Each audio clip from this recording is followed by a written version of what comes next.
Legacy overhead, that's what he called me. I was halfway through updating a compliance audit sheet when the video feed crackled to life, and there he was, Matt.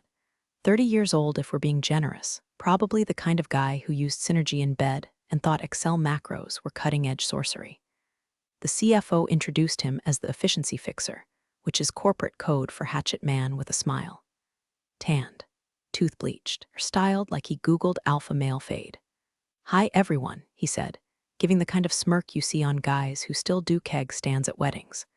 "I'm here to streamline operations and eliminate process redundancies." His eyes landed on me through the screen like he was scanning for which antique chair to throw out first. I didn't flinch.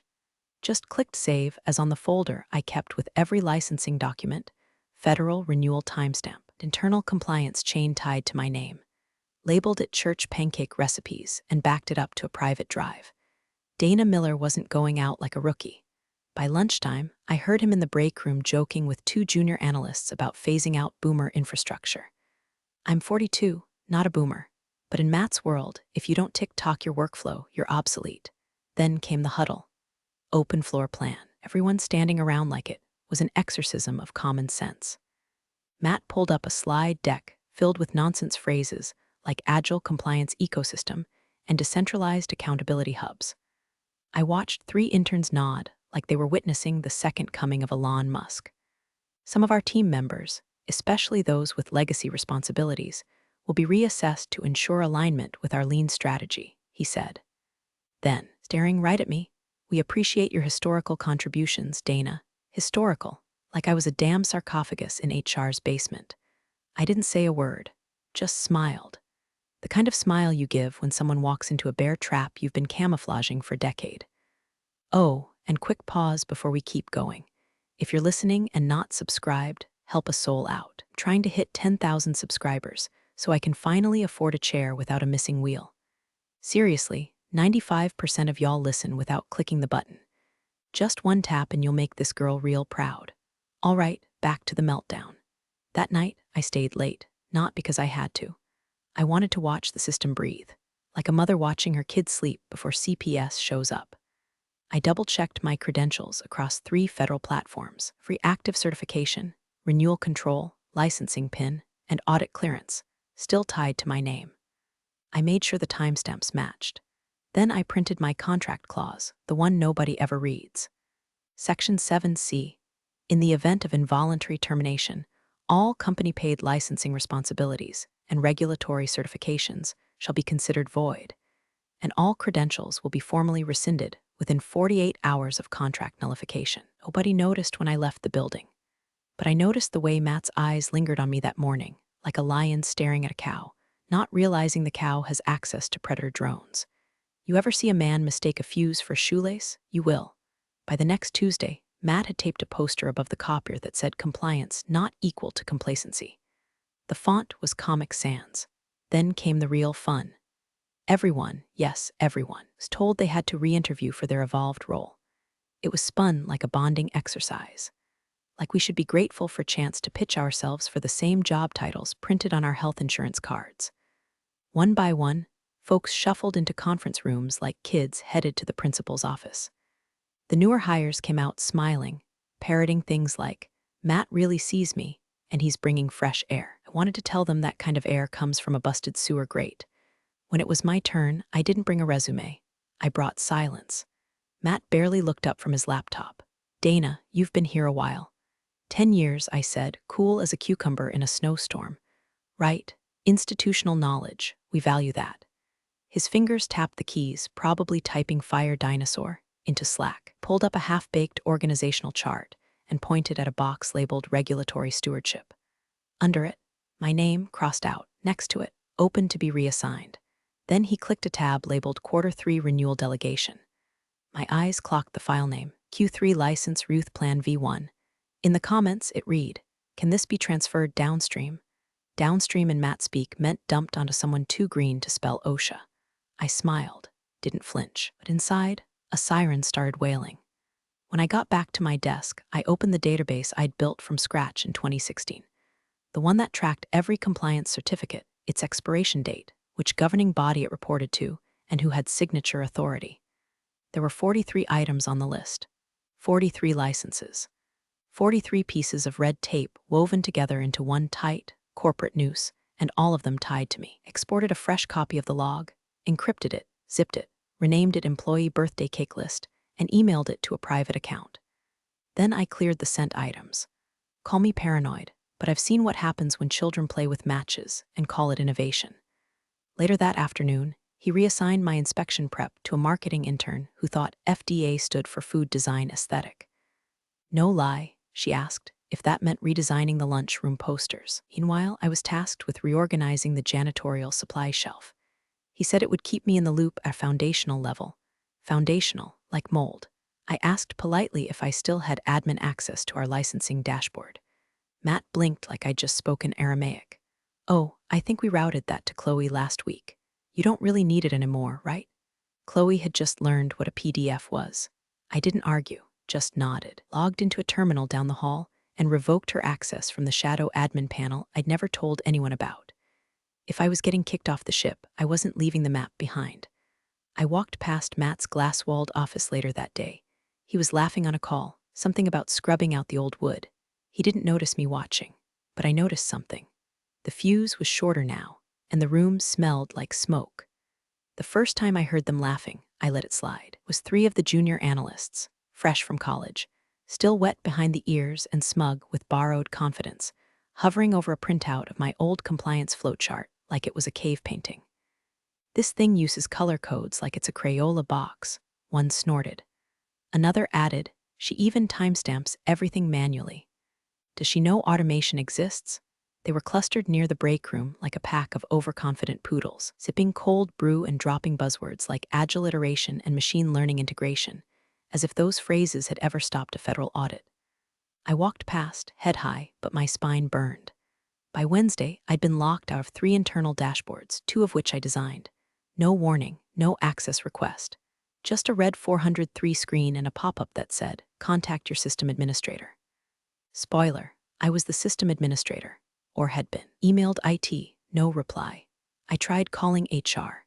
The voicemail was colder than January in Detroit. Finally got a real person after 4 attempts. They said, "Sorry, Dana. All HR requests now go through your departmental manager." That's Matt. That's Matt. Like they were announcing the second coming, but with more hair gel and less divine oversight. I didn't reply.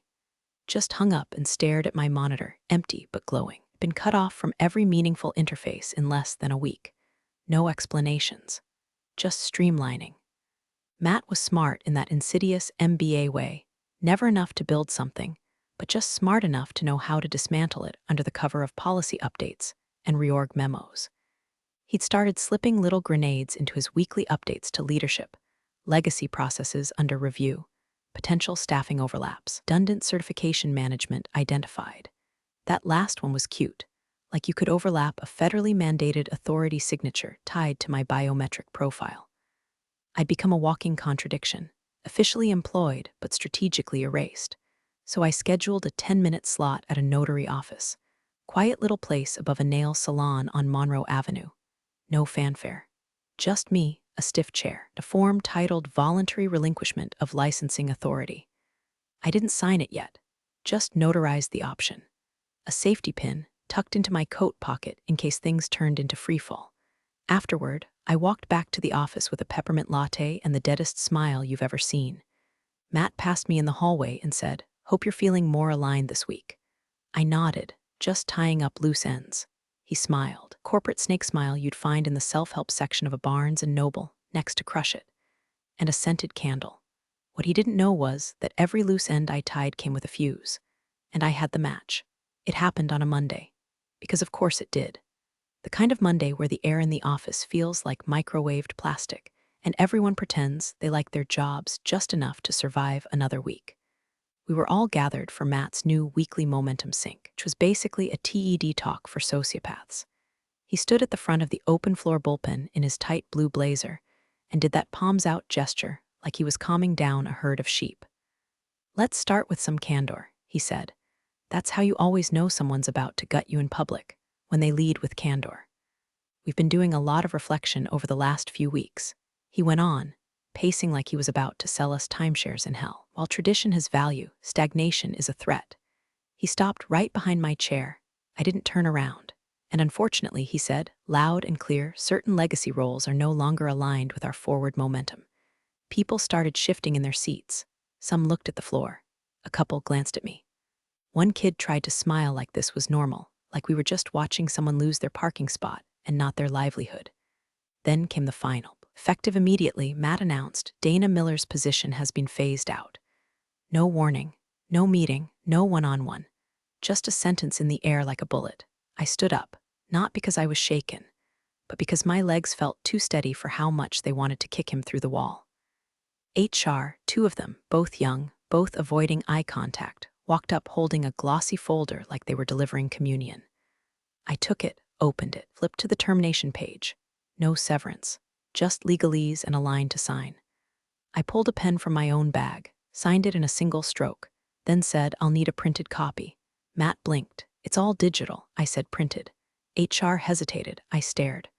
4 minutes later, I walked out of that office with a paper copy, a stapled receipt, and the calm of a woman who knew exactly what she'd just done.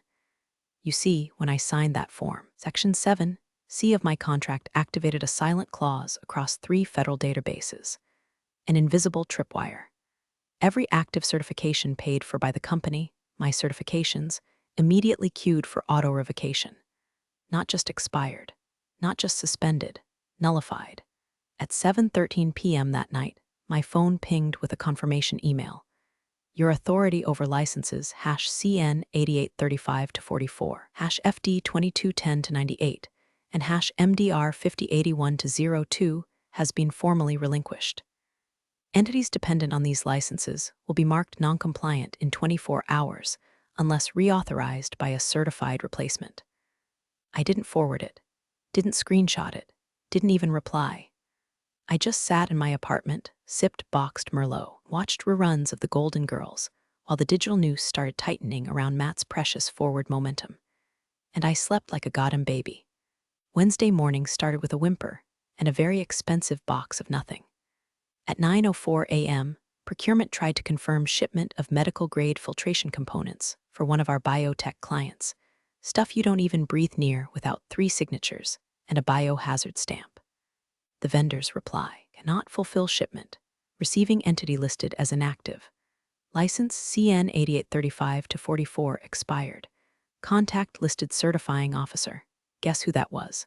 10 minutes later, IT started logging anomalies. Logins failed. API calls choked. A scheduled data sync to the FDA's audit portal returned a rejection code. Invalid license holder.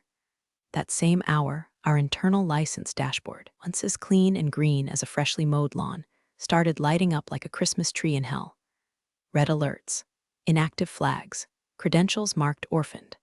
Matt, ever the smooth-brained diplomat, strolled into the operations pod with a to-go cup from some downtown cafe and said, we'll just update the contact info. One of the compliance analysts, poor kid named Renee, tried to explain. Sir, contact updates require certification reauthorization. Dana was the certifying officer. Legally, Matt blinked, so do it anyway. She was the only credentialed officer with reauthorization authority across all active verticals. No one else is registered with the Federal Compliance Board, and the re-registration period, it takes weeks. There was a silence, not the awkward kind, the fatal kind, like watching someone realize the iceberg isn't going to move. Matt rubbed his temples and muttered, why the hell didn't anyone tell me this earlier? Renee, barely old enough to rent a car, replied. Dana was the one who told people that. Meanwhile, I was at home, in sweatpants, eating knockoff Cheerios and reading the whole thread from an anonymous email chain a former colleague had quietly blind copied me into. Someone even included a screenshot of Matt's Slack message to legal. Anyone know how to override a license expiry tag in the dashboard thingy? Called it a thingy. That dashboard had been my baby for 5 years. I designed it to lock down tighter than Fort Knox if certain revocation events fired. It wasn't just bureaucratic, it was surgical. If someone without the proper credentials tried to access a certification, it blacklisted their IP and auto-reported the intrusion to internal audit logs, which IT also discovered that afternoon, because Matt had tried to brute force his way in. By lunchtime, HR was getting panicked pings from upper management. Can we get Dana back? Does her NDA prevent communication? Who signed off on this? Nobody answered, because the only person who could have was too busy figuring out if she wanted soup or wings for lunch. Spoiler, I went with both. That evening, I opened LinkedIn and checked the old company page. Still proudly boasted federally certified across all operations. I almost felt bad. Almost. Instead, I smiled, because I knew by Thursday that lie was going to cost them more than just pride. The seeds were sprouting, and the vines were tightening.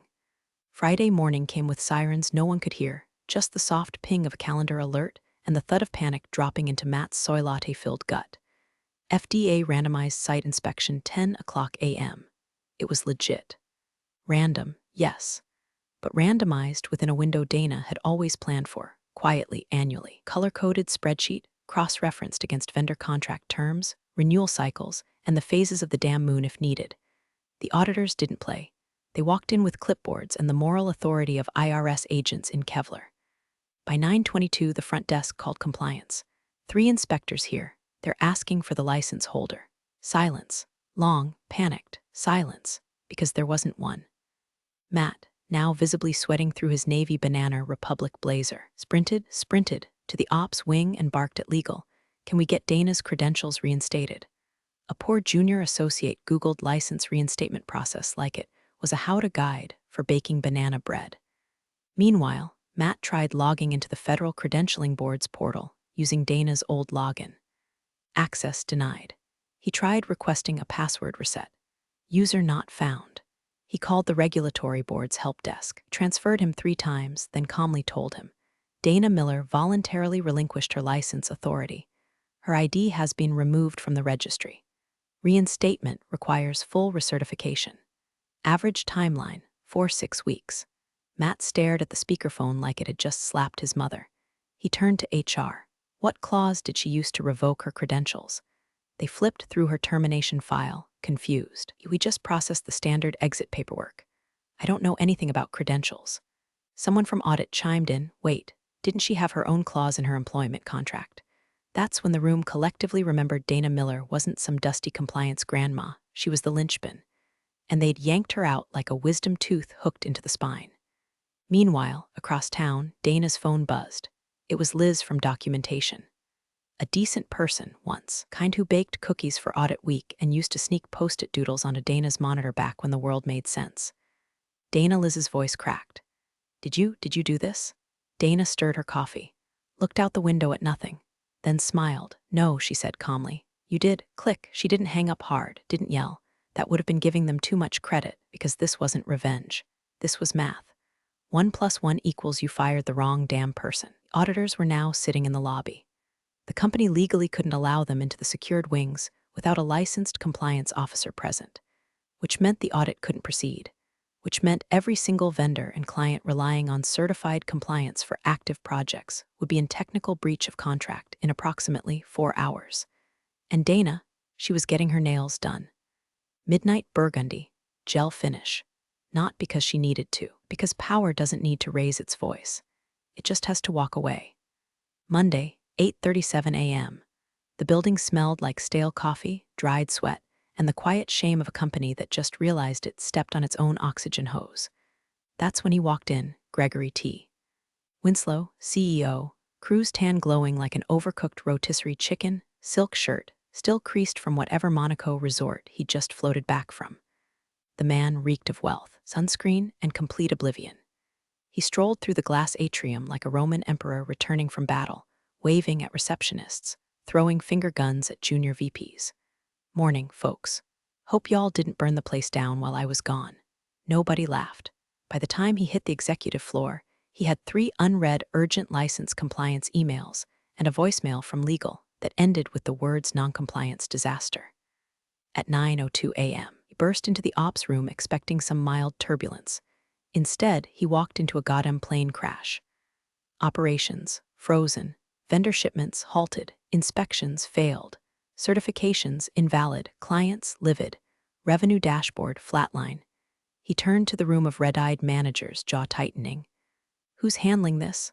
All heads turned toward Matt, who now looked less like a visionary and more like a middle schooler who just flooded the gymnasium with glitter glue.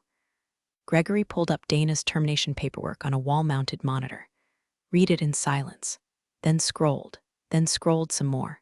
Finally, he said it quietly at first, like he couldn't believe the syllables as they came out. You fired the license holder? Matt opened his mouth, closed it. Gregory's voice didn't rise.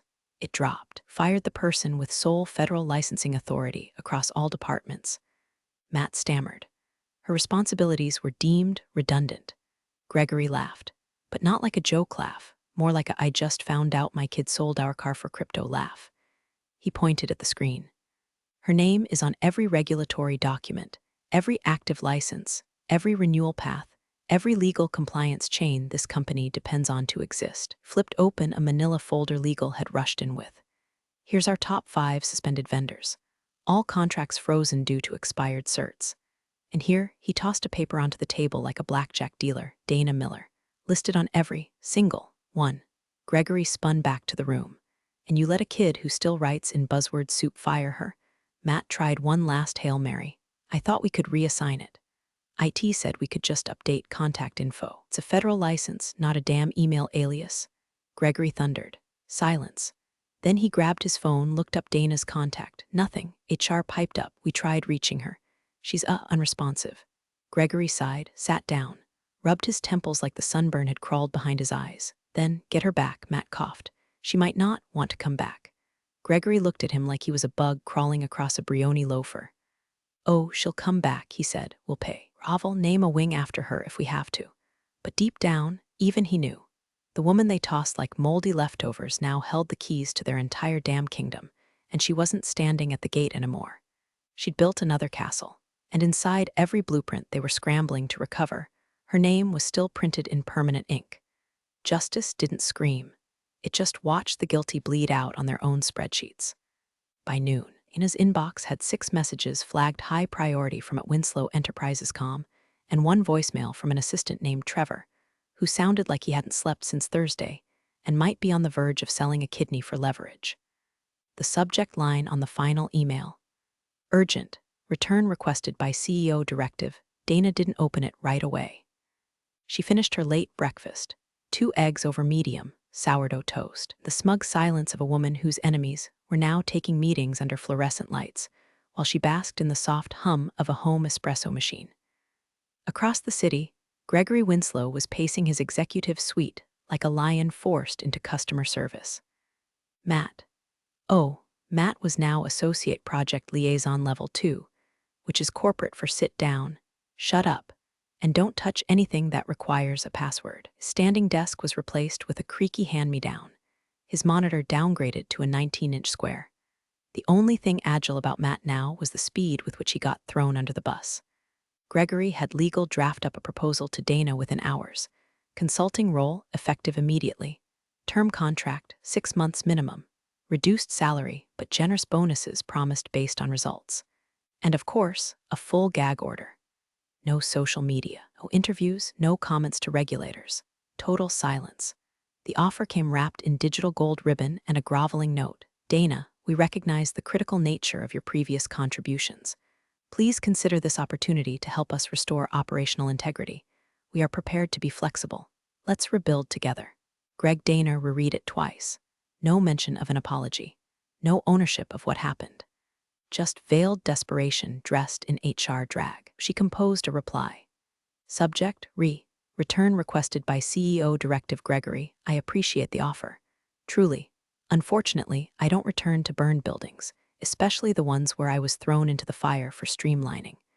As requested, please find attached a highlighted copy of my signed termination clause, Section 7C. Formal confirmation of license revocation from the National Registry Board. Screenshot of your company's certification dashboard, taken 72 hours post-termination. You'll notice my name. Still listed, grayed out, irreplaceable, wishing you compliance and clarity. Dana Miller. No flair, no threats, no negotiations, just receipts. She clicked send and exhaled, not like a woman mourning a lost job, but like someone closing a door they built, installed, and locked from the outside. Gregory read the email in silence, didn't forward it, didn't reply. He just leaned back in his chair, eyes locked on that grayed-out dashboard screenshot, And for the first time since stepping off his yacht, he understood. They hadn't just fired an employee.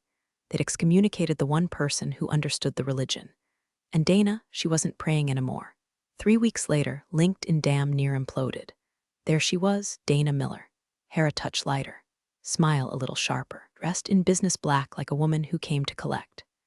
New position, Director of Compliance Stratix BioCore. The post was short. No hashtags, no humble brags. Just, grateful to join a team where integrity isn't an afterthought. Below it, 2 lines of polite hellfire. Stratix BioCore secures Omega Med and Vierx contracts, citing continuous compliance confidence as deciding factor.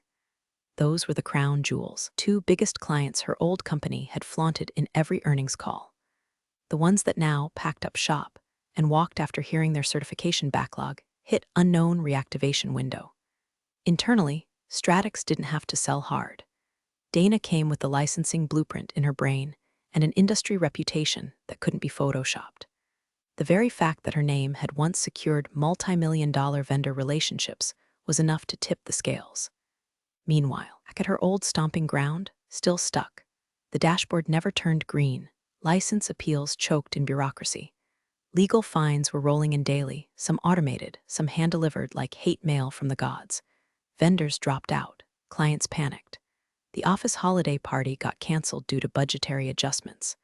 And Matt, he didn't even get a goodbye cake. Just a 3-minute Zoom call and a quiet transition plan that read more like an obituary. 1 week, he was barking orders in an open floor plan. The next, he was updating his resume with vague nonsense like freelance strategist. As for Dana, she had her own corner office now, glass walls, espresso machine, a chair that didn't squeak when she breathed. Every morning she watched the alert pings from her industry feeds, like someone watching the weather report for storms she'd already outflown. One ping, then another.